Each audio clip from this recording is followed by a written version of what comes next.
আজকের গল্প ঘোষবাড়ির বিধবা বিবাহ।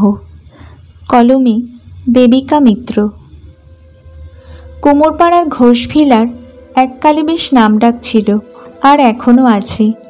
আগে এই বাড়ির কর্তা বনমালী ঘোষের দাপটে নাকি এক ঘাটে বাঘে গরুতে জল খেত।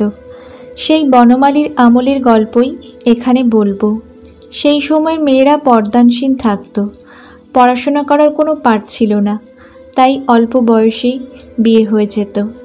বনমালীবাবু খুব মোটা, কালো, নাদুস নুদুস চেহারার এক দাম্ভিক মানুষ। ব্যবসা করে খুব পয়সা করেছেন, বিয়েও করেছেন এক পয়সাওয়ালা ঘরের মেয়ে তারা সুন্দরীকে। ওনাদের 2 মেয়ে আর 2 ছেলে। এই বাড়িতে ছিল অগুন্তি কাজের লোক।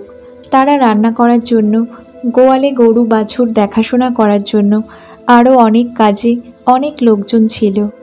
এই বাড়িতে তখন অনেকগুলো পাত পড়ত। ওনার মা কনকলতা ছিলেন বিধবা, তাই ওনার অনেক বাজ বিচার ছিল, আর সেটা সবাই মেনেও নিত। সব কিছু নিয়ে এই বাড়িটা সব সময় গমগম করত। কনকলতার আবার 1 ছেলে আর 5 মেয়ে। মেয়েরা বড় ছেলের থেকে। অনেক পুজো মানত করে মা ষষ্ঠীর কৃপায় ছোট মেয়ে চারুর জন্মের প্রায় 8 বছর বাদে ছেলের জন্ম হয়। তখন ওনার বড় আর মেজ মেয়ের বিয়ে হয়ে গেছে। গায়ের রং কালো বলে কৃষ্ণের নামের সাথে নাম মিলিয়ে ছেলের নাম রাখেন বনমালী। বনমালী দিদিদের খুব আদরের ভাই। খুব স্নেহ পেয়ে বনমালী বড় হতে থাকেন। অল্প পড়াশোনা করেই বনমালী ওনার বাবা হরেন ঘোষের কাপড়ের ব্যবসায় ঢুকে পড়েন। এরপর আর পিছন ফিরে তাকাতে হয়নি। অল্প কয়েক বছরের মধ্যেই কাপড়ের ব্যবসায় প্রচুর নামযশ করেন, আর প্রচুর লাভও করে ফেলেন। বনমালীবাবুর 2 মেয়ে, কৃষ্ণা ও কাবেরী। কৃষ্ণার যখন 10 বছর বয়স, তখন পাশের পাড়ার ক্ষীরোদমোহন মিত্রের একমাত্র 22 বছরের ছেলে রামমোহনের সাথে বিয়ে হয়ে যায়। বনমালীবাবু মেয়ের বিয়েতে প্রচুর যৌতুক দেন। 5 গায়ের লোক নিমন্ত্রণ করে খাওয়ান। এক কথায় প্রচুর খরচা করেন। মিত্র বাড়িতেও নতুন বউয়ের খুব কদর, কারণ বড়লোক বাপের মেয়ে বলে কথা। তাকে ওরা মাথায় করে তো রাখবেনি। কৃষ্ণা বেশ সুখেই আছে শ্বশুরবাড়িতে, কিন্তু এই সুখ আর বেশি দিন দীর্ঘস্থায়ী হয়নি। বিয়ের 1 মাসের মাথায় সাপের কামড়ে রামমোহনের মৃত্যু হয়। তখন তাকে কলার ভেলায় করে গঙ্গায় ভাসিয়ে দেওয়া হয়, আর সবাই রামমোহনের জীবিত হয়ে ফিরে আসার আশায় থাকে। অবশ্য সে আর কোনোদিনই ফিরে আসেনি। রামমোহন মারা যাওয়ার পর থেকেই কৃষ্ণার উপর অত্যাচার শুরু হয়।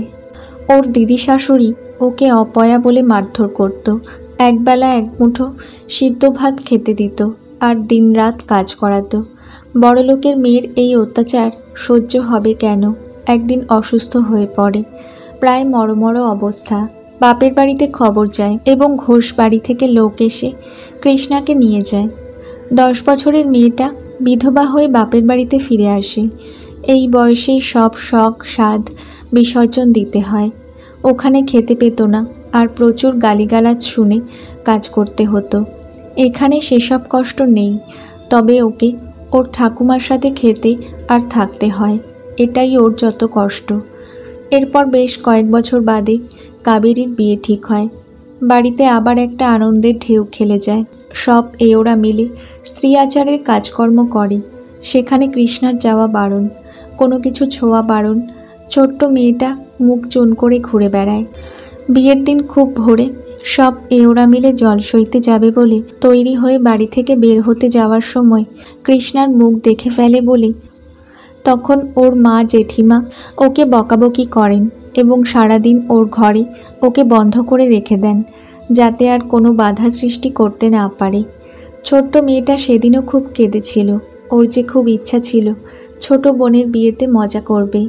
কাজ করতে ওকে না দেয় না দিক, বোনের কাছে থাকলে কি হতো? এই কথাটা মায়ের কাছে জানতে চাইলে উনি বলেন, তুই কি চাইছিস? তোর মতো তোর বোনের কপাল পুড়ুক? তোর ছোঁয়া লেগে যাতে ওর কোনো ক্ষতি না হয়, তার জন্যই তোকে ঘরে আটকে রাখা হলো। বিয়ে বেশ ভালোভাবেই মিটে যায়। বিয়ের পর অষ্টমঙ্গলায় কাবেরী আসে ওর বর রমেশের সাথে। দুজনের বেশ ভাব হয়েছে। সবাই বলছে যেন হরগৌরীর জুটি। সবাই ওদের নিয়ে ব্যস্ত। কৃষ্ণাকে আগে থেকেই বলা আছে ও যেন ওদের ধারে কাছে না যায়। ওর চোখ লেগে যদি ওদের ক্ষতি হয় তাহলে ওকে কাশিবাসি করা হবে। কৃষ্ণা যে এদের ছেড়ে কোথাও যেতে চায় না, তাই ভয়ে বোনের সামনে যায়নি। কাবেরী বেশ কয়েকদিন এখানে থাকবে। ওর বর রমেশ চলে যাওয়ার পর না হয় বোনের সাথে দেখা করবে। বোনটাও যেন কেমন পাল্টে গেছে। আগে কত দিদি দিদি করত, আর এখন একবারও দিদির সাথে দেখা পর্যন্ত করেনি। কেবল বরের পিছন পিছন ঘুরছে আর হাসাহাসি করছে। ওদের দুটিকে দেখলে সত্যি সত্যি চোখ জুড়িয়ে যায়। কৃষ্ণা বড্ড একা হয়ে গেছে। বাড়ির লাগোয়া যে বড় পুকুরটা আছে সেটাই ওর প্রিয় জায়গা। ওই পুকুরের মাছেদের সাথেই ওর যত কথা। আর আছে একপাল পায়রা। ওরা যেন ওর কথা বুঝতে পারে। ওদের সাথে ও মনের সব কথা প্রাণ খুলে বলতে পারে। ওর মনে হয় ওরা যেন ওকে বোঝে। একদিন এখানে বসে বসে পায়রাদের গমের দানা দিচ্ছে আর কথা বলছে। পিছন থেকে রমেশ সেটা লক্ষ্য করে। বুঝতে পারে এটাই কাবেরীর দিদি। কাবেরীর কাছে ওর অনেক গল্প শুনেছে, কিন্তু পরিচয় হয়নি। সেদিন রমেশ নিজে যেচে কৃষ্ণার সাথে আলাপ করে। কৃষ্ণা দেখেনি ওর পিছনে কাবেরীও দাঁড়িয়েছিল। ও তখন ভয় আর লজ্জায় এক গলা ঘোমটা দিয়ে উঠে দাঁড়িয়ে ওখান থেকে চলে যেতে উদ্যত হলে কাবেরী বলে, যেও না দিদি, তোমার সাথে আলাপ করাবো বলেই তো ওনাকে এখানে এনেছি। বোনের কথা শুনে দাঁড়িয়ে যায় কৃষ্ণা। মন থেকে বোনের উপর জমে থাকা অভিমান মুহূর্তে চলে যায়। কাবেরী বলে, দিদি তোমার কোনো ভয় নেই। তুমি ঘোমটা খুলে নিশ্চিন্তে তোমাদের জামাইয়ের সাথে কথা বলতে পারো। তোমাদের জামাই কিন্তু কুসংস্কারের বিপক্ষে। ঘোমটা দেওয়া একদম পছন্দ করেন না। দেখো না আমি কেমন ঘোমটা ছাড়া ঘুরে বেড়াচ্ছি। তোমাদের জামাই আধুনিক মনস্কের মানুষ। সত্যি আমি খুব ভাগ্য করে এমন স্বামী পেয়েছি। কৃষ্ণা দু চোখ ভরে বোনের সিঁদুরে রাঙানো মুখটা দেখছে। মন ভরে যায় কৃষ্ণার। কাবেরী খুব চালাক চতুর। দিদির মতো শান্ত বোকা সহজ সরল নয়। সেদিন আর বেশিক্ষণ পুকুর পাড়ে থাকেনি কৃষ্ণা। ওদের দুজনকে রেখে চলে যায় বাড়ির ভিতরে। মনের মধ্যে কামনা বাসনাগুলো যেন জেগে ওঠে। এই বয়সের মেয়ের ক্ষেত্রে এটাই স্বাভাবিক। নিজেকে সামলে রাখে কৃষ্ণা। এরপর ইচ্ছে করি আর কোনোদিনই বোনের পরের সামনে যায়নি। এমনকি ওদের দুজনকে একসাথেও দেখেনি। মনে ভাবে ওর চোখ লেগে যদি সত্যি সত্যি বোনের ক্ষতি হয় তাহলে নিজেকে ক্ষমা করতে পারবে না। কেটে যায় বেশ কয়েকটা মাস। কাবেরী সন্তান সম্ভবা, তাই বাপের বাড়িতে চলে এসেছে। রমেশ প্রায় দিনই চলে আসে। একদিন কৃষ্ণা শুনতে পায় রমেশ বনমালীর সাথে কথা বলছে, আর ঘরে বেশ উত্তেজনা রয়েছে। কনকলতাও রয়েছেন। উনি বেশি উত্তেজিত। রাগত স্বরে রমেশকে বলছেন, এ কেমন কথা তোমার নাচ জামাই? বেদবার বিয়ে হয়, তোমার কথা মানতে পারলাম না। বনমালীও বেশ রাগত স্বরে বলেন, তুমি আমার জামাই, তাই তোমাকে কিচ্ছু বললাম না। যদি অন্য কেউ একথা পারত তাহলে তাকে মেরে ফেলতুম। রমেশ খুব শান্তভাবে বলে, কেন এই বিয়ে সম্ভব নয় আমাকে যুক্তি দিয়ে বুঝিয়ে বলুন।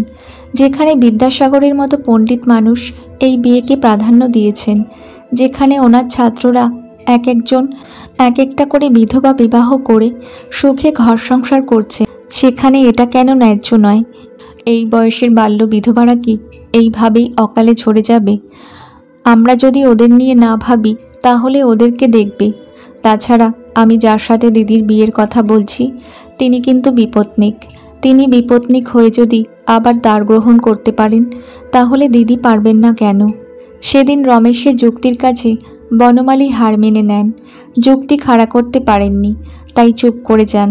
তাছাড়া একমাত্র জামাইকে চটাতে চাননি, তাতে যে মেয়েরই সর্বনাশ হবে। মেয়ে যে পোয়াতি। সেদিন রমেশ আর বাবা ঠাকুমার কথা আড়াল থেকে সব শুনেছিল কৃষ্ণা।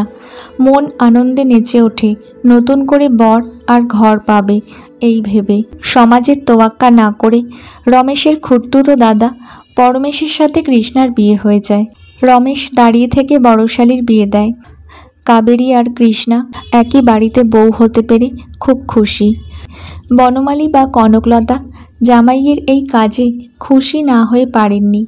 কেনা চায় নিজের সন্তানের সুখী মুখটা দেখতে।